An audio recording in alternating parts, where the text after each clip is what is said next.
नमस्कार मित्रांनो, जय महाराष्ट्र. मित्रांनो, अजित पवारांना नेता मानणाऱ्या कार्यकर्त्यांची पोरं सुद्धा आता उघडपणे अजित पवारांविरोधात दंड थोपटू लागली आहेत. हक्काचं पुणे जातंय असं म्हणत आघाडी करण्यासाठी ज्या काकांचं वय झालं म्हणून पक्ष फोडला होता, त्याच काकांकडे आज अजित पवारांना मला वाचवा असं म्हणण्याची वेळ आली आहे. धनंजय मुंडे दिल्लीला जाऊन अमित शहांची भेट घेतात. त्याच पाठोपाठ सुनील तटकरे दिल्लीला पोहोचतात, तर प्रफुल्ल पटेल सुद्धा दिल्लीत जाऊन शहांना भेटतात. पडद्यामागचा हा संपूर्ण सिक्वेन्स स्पष्टपणे सांगतो की राजकारणात मोठं काहीतरी घडत आहे. फरांडे बाबांचा संदर्भ मुद्दाम जोडावा लागतो, कारण त्यांनी यावेळी स्पष्ट भविष्यवाणी केली होती की 2026 साली मोठ्या राजकीय उलथापालथी अटळ आहेत. 2026 हे वर्ष पूर्ण होण्यासाठी आता फक्त 101 दिवस उरलेले आहेत. विशेष म्हणजे 23 नोव्हेंबरला महायुती सरकारला वर्षपूर्ती झाली आणि त्यानंतर अवघ्या एका महिन्यात आणखी एका मंत्र्यांची विकेट पडली. आता पुढे जे फुटणार आहेत तेही किरकोळ नाहीत, ते दिग्गज आहेत, वजनदार आहेत आणि मंत्रिपदावर असलेले नेते सुद्धा त्या यादीत आहेत. अशी जोरदार चर्चा सुरू झाली आहे. पहिलं नाव जे फुटताना दिसते ते म्हणजे धनंजय मुंडेंचं. आता प्रश्न असा आहे की धनंजय मुंडे फुटू कसे शकतात, कारण प्रत्यक्षात धनंजय मुंडे थेट दिल्लीला जाऊन अमित शहांची भेट घेतात. पण अजित पवारांचेच काही नेते म्हणतात, अरे नाही बुवा, मुंडे कधी दिल्लीला गेले, कशासाठी गेले याची आम्हाला काहीच माहिती नाही. मग खरा मुद्दा काय, तर मुंबईतच धनंजय मुंडेंची हायकमांडशी चर्चा सुरू होती अशी माहिती आहे. माणिकराव कोकाटेंची जागा मला द्या यासाठीच मुंडेंनी फिल्डिंग लावली होती अशी दबक्या आवाजात चर्चा आहे. दुसरीकडे छगन भुजबळ सध्या रुग्णालयात आहेत, पण राजकीय दृष्ट्या पाहिलं तर भुजबळ हे अजित पवारांना अक्षरशः वैतागलेले आहेत. अनुभवाच्या बाबतीत छगन भुजबळ कधीही अजित पवारांपेक्षा मोठे नेते आहेत, मात्र वारशामुळे संधी अजित पवारांना मिळाली आणि ती संधी दादांनी थेट हिसकावून घेतली. त्यामुळे छगन भुजबळांना अजित पवारांच्या अंडर काम करणं मुळातच झेपत नाही. याच कारणामुळे भुजबळ कधीही भाजपच्या वाटेवर जाऊ शकतात असा अंदाज राजकीय वर्तुळात व्यक्त केला जातो. धनंजय मुंडेंचं समजून घेता छगन भुजबळांचंही समजून घेता येतं. पण खरा मोठा प्रश्न असा आहे की काल सुनील तटकरे आणि प्रफुल्ल पटेल हे दोघंही अमित शहांच्या भेटीसाठी दिल्लीत नेमकं काय करत होते, इथेच खरी राजकीय खळबळ दडलेली आहे. हा साधा मुद्दा नाही. अमित शहांचा थेट ॲक्सेस मिळवण्यासाठी अनेकांना आधी खाली पाडावं लागतं, कितीतरी पायऱ्या चढाव्या लागतात, तेव्हाच कुठे शहापर्यंत थेट पोहोच मिळते. हेच जर एकनाथ शिंदेंना विचारलं तर त्यांनी जवळजवळ 2.5-3 वर्ष अमित शहांशी थेट संपर्क मिळवण्यासाठी घालवली आहेत, तरीही तो ॲक्सेस सहज मिळालेला नाही. हा ॲक्सेस अजित पवारांना सुद्धा आजपर्यंत सहज उपलब्ध झालेला नाही. प्रश्न उपस्थित होतो की अजित पवार उपमुख्यमंत्री झाल्यापासून मागच्या सरकारमध्ये आणि आताच्या सरकारमध्ये त्यांनी अमित शहांची किती वेळा भेट घेतली. उत्तर फारसं समाधानकारक नाही. पण याच वेळी सुनील तटकरे आणि प्रफुल्ल पटेल हे थेट दिल्लीत जाऊन अमित शहांच्या भेटीगाठी घेतात. अजित पवारांच्या आमदारांमध्ये सुरू असलेल्या चर्चा असोत किंवा वरच्या लेवलवरील हालचाली असोत, सगळीकडे एकच चर्चा आहे की प्रफुल्ल पटेल आणि सुनील तटकरे हे मुळातच अजित पवारांचे माणसं नाहीत. योग्य वेळ आली की हे दोघं एका झटक्यात एक गाव 2 तुकडे करतील किंवा भाजपला आपल्यासोबत घेतील, नाहीतर थेट भाजपसोबत जाण्यात अजिबात मागे पुढे पाहणार नाहीत. हीच सध्या महाराष्ट्राच्या राजकारणातली खरी धक्कादायक अंतर्गत चर्चा आहे. कालची भेट केवळ अधोरेखित करणारी नव्हती, तर अनेक जुन्या घटनांचा अर्थ लावणारी होती. कारण विचार करा, ज्या अजित पवारांनी संघटनेच्या अध्यक्षाला मारहाण केल्याच्या आरोपावरून सूरज चव्हाण यांना पक्षातून बाहेर काढलं, त्यात सूरज चव्हाणला पुन्हा सरचिटणीस पद देऊन त्याचा उदो करणारे सुनील तटकरे होते. त्यावेळी अजित पवारांनीही स्पष्टपणे म्हटलं होतं की सूरज चव्हाणला कधी, कोणी आणि कशा पद्धतीने पक्षात घेतलं याचा त्यांना ठाव ठिकाणा नाही. जर या सगळ्या घटनांचा अर्थ आणि सिक्वेन्स जोडला तर मित्रांनो, एक गोष्ट स्पष्ट होते, पवारांचा अंदाज खरा ठरत होता. शरद पवार मागील 2.5 वर्षापासून जाणीवपूर्वक शांत होते. अजित पवार आपलेच आहेत, दादा आपलाच आहे किंवा घरच्यांच्या कुटुंबांच्या दबावामुळे एकत्र येणं, उठबस करणं सुरू होतं.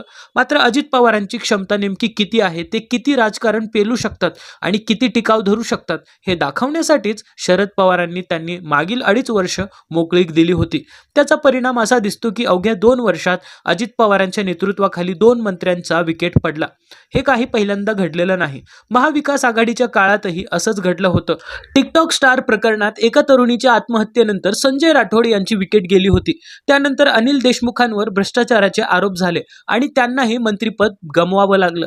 म्हणजे सत्ता कोणाचीही असो, नेतृत्व किती मजबूत आहे आणि संकटे हाताळण्याची क्षमता किती आहे यावर अखेर राजकीय टिकाव ठरतो आणि हाच मुद्दा सध्या पुन्हा एकदा केंद्रस्थानी येताना दिसतो. मात्र आता जे घडत आहे मित्रांनो, ते इथवरच थांबणार नाही. उलट पुढील काळात आणखीन भयानक घडामोडी घडण्याची शक्यता अधिक तीव्र होत चाललेली आहे. फरांडे बाबांची भविष्यवाणी, सध्याचा राजकीय कल्लोळ आणि अजित पवारांच्या गोटातील नेते एकामागोमाग अडचणीत येत असलेली प्रकरणे, हे सगळं एकत्र पाहिलं तर स्पष्ट चित्र समोर येतं. या सगळ्या पार्श्वभूमीवर पुढच्या काळात 3 मोठ्या घटना घडणार असा ठाम अंदाज व्यक्त केला जात आहे. या घटना केवळ व्यक्तिपुरत्या मर्यादित राहणार नाहीत, तर थेट सत्ता संतुलन, नेतृत्वाची विश्वासार्हता आणि महाराष्ट्राच्या राजकारणाची दिशा बदलणाऱ्या ठरतील. आता आपण त्या 3 घटनांकडे वळूया, ज्या पुढील काळात घटण्याची दाट शक्यता आहे. सध्या जे चित्र दिसत आहे त्यावरून स्पष्ट जाणवत आहे की शिंदे आणि भाजप म्हणजेच फडणवीस यांच्यातील संबंध ताणले गेले आहेत. हे मी या आधीच्या व्हिडिओमध्येही नमूद केलं होतं. संजय शिरसाट, योगेश कदम, दादा भुसे, संदीपान भुमरे यांच्याशी संबंधित अनेक प्रकरणे समोर आहेत. श्रीकांत शिंदे यांच्यावरही कायम टांगती तलवार आहे. तरीही या सगळ्या परिस्थितीत एकनाथ शिंदे आपल्या मंत्र्यांना शाबूत ठेवतात. ते साम दाम दंड भेद या सगळ्या रणनीती वापरून गट एकत्र ठेवतात. एवढंच नाही तर मागे वळून पाहिलं तर जेव्हा महायुती फुटण्याच्या उंबरठ्यावर होती, नगर परिषदांच्या निवडणुका युतीच्या लढायच्या की नाही या मुद्द्यावर मोठा संघर्ष झाला होता. तेव्हा परिस्थिती अधिक टोकाची होती. त्या काळात रवींद्र चव्हाण यांनी एकनाथ शिंदेंना राजकीय दृष्ट्या पूर्णपणे पायाखाली तोडवण्यापर्यंतची प्रक्रिया सुरू केली होती. अनेक ठिकाणी कार्यकर्ते तसेच वनमंत्री गणेश नाईक यांच्या माध्यमातून फिल्डिंग लावण्यात आली होती आणि शिंदेंचा पक्ष कसा उभा फुटेल यासाठी ठोस रणनीती आखली जात होती. त्यावेळी मात्र शिंदे आणि त्यांचे सर्व मंत्री एका बाजूला ठामपणे उभे राहिले. सगळ्या मंत्र्यांनी एकत्र येत कॅबिनेटवर सरसकट बहिष्कार टाकला होता. आजही जेव्हा शिंदेंवर थेट विषय येतो तेव्हा शिंदे गटातील आमदार आणि मंत्री भाजपला अंगावर घेण्याची भाषा करताना दिसतात. हीच गोष्ट अजित पवारांच्या बाबतीत मात्र घडताना दिसत नाही. पार्थ पवारांवर जमीन व्यवहारांचे आरोप झाले तेव्हा अजित पवारांच्या बाजूने ठामपणे उभं राहिलं होतं का कोण?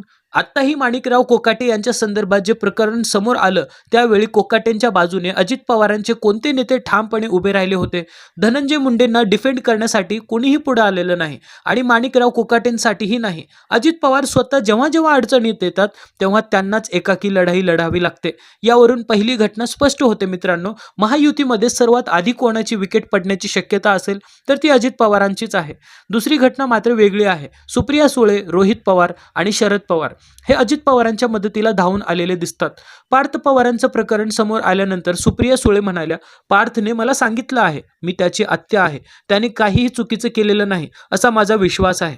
जेव्हा अजित पवारांनी IPS अधिकारी संजना कृष्णा यांच्याबाबत वादग्रस्त वक्तव्य केलं होतं तेव्हा रोहित पवार म्हणाले, दादांची ती स्टाईल आहे. आणि शरद पवारांना विचारण्यात आलं की पार्थ पवारांवर गुन्हा का दाखल झाला नाही? हा प्रश्न भाजपला म्हणजेच देवेंद्र फडणवीसांना विचारा. या सगळ्या घटनांमधून एक गोष्ट ठळकपणे समोर येते. राजकीय संकटाच्या क्षणी अजित पवारांच्या बाजूने उभं राहणारं नेतृत्व त्यांच्या गोटात कमी आणि बाहेर अधिक दिसतं आहे. गुन्हा का दाखल केला नाही या प्रश्नावर शरद पवार तोंडावर बोट ठेवून शांत राहिले. मात्र इतर वेळी पवारांचा मूळ पक्ष अजित पवारांना उघडपणे डिफेंड करताना दिसतो. विरोधाभास असा की अजित पवारांसोबत असलेले त्यांचेच मंत्री मात्र त्यांच्या पुढे येत नाहीत. हीच दुसरी घटना स्पष्ट संकेत देते की एकतर अजित पवार राजकीय दृष्ट्या कोपऱ्यात ढकलले जातील किंवा त्यांचा गट अखेरीस पूर्णपणे भाजपाचा भाग बनेल. तिसरी बाब आहे मित्रांनो, जी पवारांचा अंदाज पूर्णपणे खरा ठरत असल्याचं दाखवते. ती म्हणजे अजित पवारांबरोबर गेलेले मंत्री आणि आमदार जे अजित पवारांमुळे गेले होते की केवळ सत्तेमुळे हा मूलभूत प्रश्न आहे. छगन भुजबळ, प्रफुल्ल पटेल यांच्यासारखे नेते फुटले तेव्हा त्यांचा सर्वात मोठा धक्का शरद पवारांना बसला होता. सुनील तटकरे, दिलीप वळसे पाटील ही शरद पवारांच्या राष्ट्रवादीची पहिली फळी फुटली होती आणि त्यांची वेदना त्यांना होती. मात्र एक गोष्ट शरद पवारांनी तेव्हाच अचूक ओळखली होती की हे सगळे नेते अजित पवारांच्या नेतृत्वाखाली दीर्घकाळ जाऊ शकत नाहीत. कारण हे मंत्री आणि आमदार राजकीय अनुभव, वय आणि वजनाने अजित पवारांपेक्षा वरिष्ठ आहेत. त्यामुळे सत्ता असताना ते सोबत दिसतील, पण सत्ता डळमळीत झाली की खरी परीक्षा लागेल आणि ती वेळ आता वेगाने जवळ येताना दिसते. म्हणूनच या सगळ्या घडामोडींचा दुपटीने विचार केला तर एकच मूलभूत मुद्दा सातत्याने दाबला जातोय, तो म्हणजे सत्ता. एखाद्या राजकीय कारणामुळे अजित पवारांच्या मानेवर सूर्य आला तर सर्वात आधी हेच आमदार बाजूला होतील आणि थेट भाजपच्या बाजूने उभे राहतील. त्या क्षणी अजित पवार पूर्णपणे एकटे पडतील. हा पवारांचा अंदाज तंतोतंत खरा ठरताना दिसतोय. मग प्रश्न उरतो, पवारांनी आपली राजकीय ताकद, आपलं सूत्रसंचालन आणि आपला होल्ड अजित पवारांकडे का दिला नाही? या सगळ्या प्रश्नांची उत्तरं आज समोर आहेत. अवघ्या 1 वर्षाच्या किंबहुना गेल्या काही महिन्यांच्या कालावधीत अजित पवारांच्या नेतृत्वाखाली 2 मंत्र्यांच्या विकेट पडतात आणि तरीही अजित पवार पक्ष पुढे नेऊ शकतात असा दावा केला जातो. तो वास्तवाशी जुळत नाही. लक्षात घ्या मित्रांनो, माणिकराव कोकाटेंचं प्रकरण जुनं आहे. धनंजय मुंडेंची प्रकरणं स्थानिक पातळीवरची आहेत. भाजपने ही प्रकरणं बाहेर काढण्यासाठी विशेष ताकदही लावलेली नाही. उलट भाजपने जेव्हा एकनाथ शिंदेंना दाबायचं ठरवलं तेव्हा त्यांच्या मंत्र्यांची प्रकरणं बाहेर काढण्यासाठी पूर्ण ताकीद लावली होती. याच तुलनेतून एक गोष्ट स्पष्ट होते, अजित पवार सध्या सत्तेत आहेत म्हणून सगळं सांभाळलं जात आहे. पण सत्ता डळमळीत झाली तर ना पक्ष उरेल ना गट, आणि हेच शरद पवारांनी आधीच ओळखून ठेवलेलं वास्तव आहे. पण दुसरीकडे अजित पवार हे तुलनेने खूप सहजपणे कंट्रोलमध्ये येतात हे भाजपने अचूक ओळखलेलं आहे. त्यामुळे पहिली सुरी जी आहे ती थेट अजित पवारांच्या पक्षाच्या मानेवरच चालणार असा स्पष्ट संकेत सध्याच्या घडामोडींमधून मिळतो. तुम्ही या सगळ्या राजकीय घडामोडींकडे कसं पाहता मित्रांनो? तुमचं मत कमेंट सेक्शनमध्ये नक्की व्यक्त करा. भेटूया पुढच्या व्हिडिओमध्ये अशाच एका नवीन टॉपिकसोबत. तोपर्यंत जय हिंद, जय महाराष्ट्र.